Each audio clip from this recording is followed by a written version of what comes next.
नमस्कार। आज हम बात करने वाले हैं भ्रष्टाचार के बारे में। हमारे आसपास फैले हुए भ्रष्टाचार के बारे में। अगर आप गांव में रहते हैं या शहर में रहते हैं, आपके साथ हो रहे भ्रष्टाचार के बारे में आज मैं बात करना चाहता हूं। आप गांव में रहते हैं तो पंचायत, और अगर शहर में रहते हैं तो नगर पालिका या नगर निगम। विकास के लिए सरकार द्वारा बजट दिया जाता है और उस बजट से गांव व शहरों का विकास किया जाता है। लेकिन वहाँ के भ्रष्ट नेता, भ्रष्ट लोग व भ्रष्ट सरपंच, नगरपालिका अध्यक्ष, पटवारी व सभी आपस में मिल बांट कर उन रुपयों को आपस में बांट लेते हैं व गांव में विकास के नाम पे 1 रुपये खर्च नहीं करते। मैं आज इन सब के बारे में ही आप सबसे बात करना चाहता हूँ। मेरे प्यारे युवा साथियों, आज के समय में हर कोई युवा पढ़ लिख कर अच्छी जॉब करना चाहता है, नौकरी करना चाहता है, लेकिन भ्रष्टाचार की वजह से वह नौकरी नहीं लग पाता और अंत में वह किसी प्राइवेट सेक्टर में काम करता है। अगर वही पढ़ा लिखा युवा जॉब नहीं लगता, आखिर वह एक काम करे कि वह इस भ्रष्टाचार को मिटाने के लिए प्रण ले ले और उसी को अपनी जॉब समझे, तो इससे बड़ी जॉब दुनिया में नहीं होगी। आज के समय हमारे आसपास जो भ्रष्टाचार फैला हुआ है, इसका मुख्य कारण एक ही है, वह है कि युवा इसके खिलाफ आवाज़ नहीं उठाते, वह इनसे बचते हैं। वो सोचते हैं आखिर मैं आवाज़ उठाऊंगा तो इससे मेरी बदनामी होगी, परिवार वाले डांटेंगे, सबकी नज़रों में आऊँगा और आखिर मुझ पर कोई कानूनी कार्रवाई होती है तो मैं सरकारी नौकरी से भी वंचित रह जाऊँगा। मेरे प्यारे युवा साथियों, यह आपकी बहुत बड़ी भूल है, क्योंकि आजकल के युवा पढ़ लिख कर गाँव से बाहर चले जाते हैं। उसके बाद गाँव में कोई भी नहीं रहता कि आपके परिवार व आपके गांव वालों के साथ में किस तरह का भ्रष्टाचार हो रहा होगा, क्योंकि आप अपनी जॉब पर होंगे, पीछे आपके गांव के विकास के रुपए, आपकी नगरपालिका नगर निगम के रुपयों को कुछ भ्रष्ट लोग लूट रहे होंगे, जो कि हमारे ही टैक्स के पैसे हैं। क्योंकि वह लोग सरकारी नौकरी पे रहते हुए, सरकारी पद पर रहते हुए वह जनता के नौकर होते हैं, उनकी सेवा के लिए उस पद पर रहते हैं, लेकिन वह खुद को मालिक समझने लगते हैं। वो किसी भी तरह की सुख सुविधाएं नहीं देते। इसका मुख्य कारण नेता नहीं, हम सब लोग हैं, क्योंकि हम आवाज़ नहीं उठाते हैं। अगर हम ऐसे ही करते रहेंगे तो ये लोग हमारे हक के रुपए, हमारे विकास के रुपए ऐसे ही लूटते रहेंगे।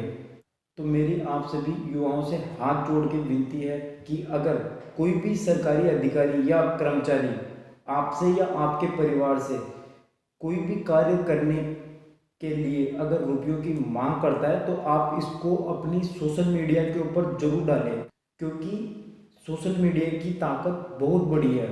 अगर हर कोई युवा अपने आसपास हो रहे भ्रष्टाचार को सोशल मीडिया के ऊपर डालता है तो इसका बहुत बड़ा प्रभाव होता है और सभी के पास ये जानकारी पहुंच जाती है कि कहां पर क्या भ्रष्टाचार हो रहा है। और इसीलिए मैं चाहता हूं कि आप सभी युवा मेरे साथ मिलकर इस भ्रष्टाचार के खिलाफ इस क्रांति में भागीदारी करें और आपकी पंचायत व नगरपालिका में अगर कोई भी व्यक्ति भ्रष्टाचार करता है तो आप सभी अपने अपने सोशल मीडिया पर इसकी जानकारी अवश्य डालें और सभी को जागरूक रहने के लिए बोले, भ्रष्टाचार के खिलाफ आवाज़ उठाएं। अगर आप गांव में रहते हैं तो आपने देखा होगा, गांव में घुसते ही आपको आसपास कीचड़ मिलेगा, गंदगी मिलेगी, वहाँ पे पानी की निकासी के लिए नालियाँ भी नहीं होगी, ना पक्की सड़क होगी और वहाँ पे अस्पताल भी नहीं होंगे। आखिर है तो वहाँ पे कोई भी सरकारी डॉक्टर नहीं बैठता होगा और पंचायत व नगर पालिका में अधिकारी भी नहीं बैठते होंगे, वो मात्र नाम मात्र के लिए वहाँ आते होंगे और कुछ जरूरी कार्य करके वापस चले जाते हैं।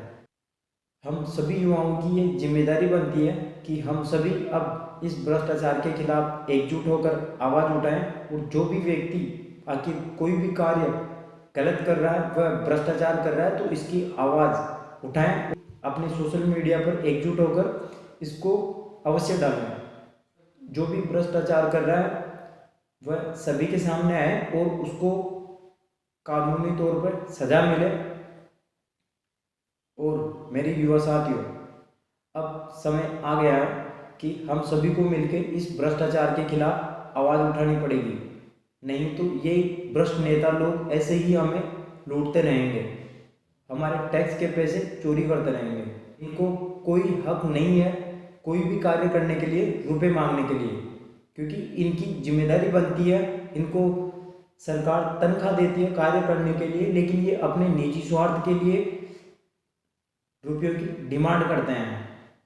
वह डायरेक्ट नहीं इनडायरेक्ट भी पैसे मांगते हैं किसी छोटे कर्मचारी के द्वारा। अगर कोई भी कर्मचारी आपसे रुपये की मांग करता है तो आप इसकी आवाज़ सोशल मीडिया पे अवश्य जानें। आप सोशल मीडिया की ताकत को अच्छे से जानते हैं। इन लोगों को अब सबक सिखाना है। मेरी आप सभी युवाओं से विनती है कि आप अब यह नहीं सोचें कि मुझे इससे क्या, मुझे सिर्फ अपने काम से काम रखना। अगर आप ऐसे ही सोचते रहेंगे तो एक दिन ये लोग सब कुछ लूट लेंगे और आपके लिए कुछ भी नहीं बचेगा।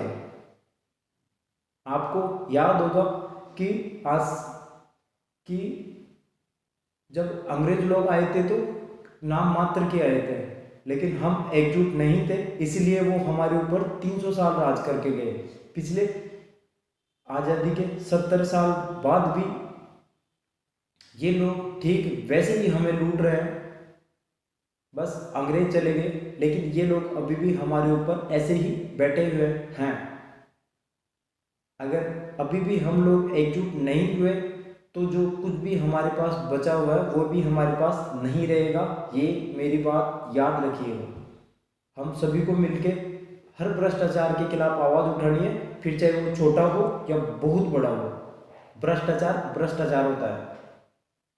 फिर चाहे आपसे 10 रुपये की मांग करे या 2000 की मांग करे या 10,000 की मांग करे या 10 लाख की मांग करे, ये सभी भ्रष्टाचार है।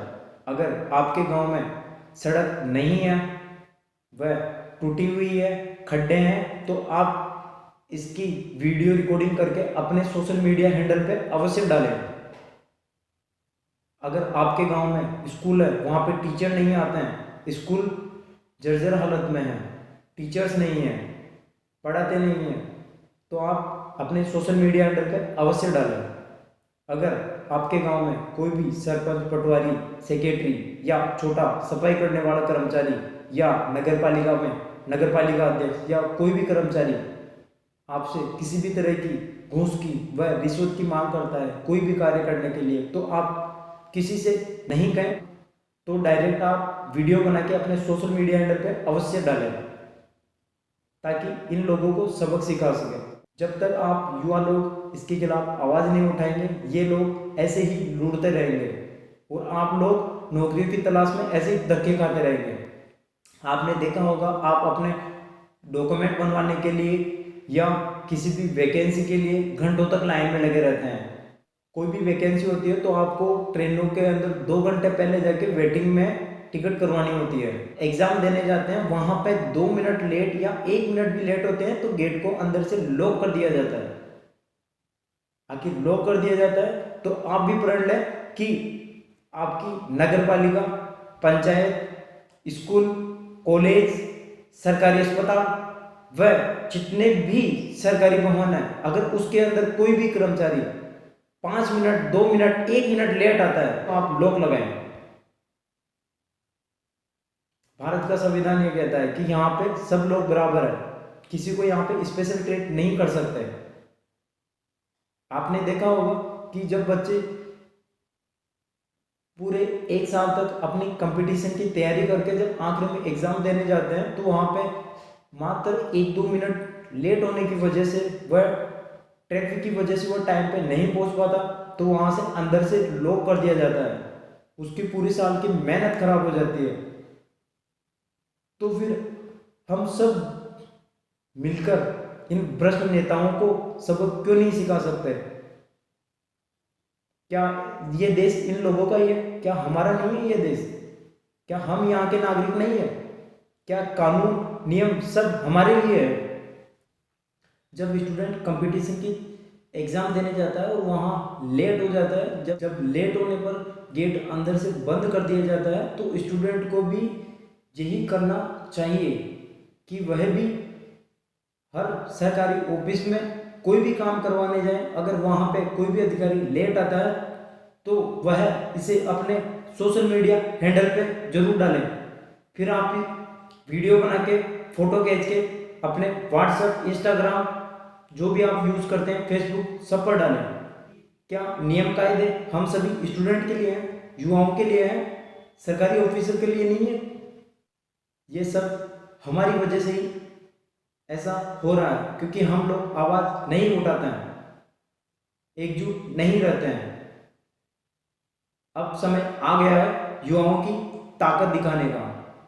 फिर चाहिए जितने भी भ्रष्टाचारी हो या अधिकारी हो, कोई भी हो, अगर किसी भी युवा के सामने कुछ भी गलत कर रहा है तो आप सभी अपने सोशल मीडिया हैंडल पे इसको अवश्य डालें, ताकि इन सभी लोगों को भी पता चल सके कि युवाओं की शक्ति क्या है और हम लोग क्या कर सकते हैं। आइए मेरे युवा साथियों, मेरे साथ प्रण लीजिए कि मैं कभी भी अपनी संपूर्ण जिंदगी में कभी भ्रष्टाचार नहीं करूँगा, ना किसी को करने दूंगा। अगर कोई भ्रष्टाचार करता है तो इसके खिलाफ आवाज़ उठाऊंगा, वह जागरूकता फैलाऊंगा और अपने सोशल मीडिया पर अवश्य डालूंगा और अपने गांव, शहर, देश को आगे बढ़ाने में अपनी जिम्मेदारी निभाऊंगा। जय हिंद, जय भारत, जय युवा। धन्यवाद।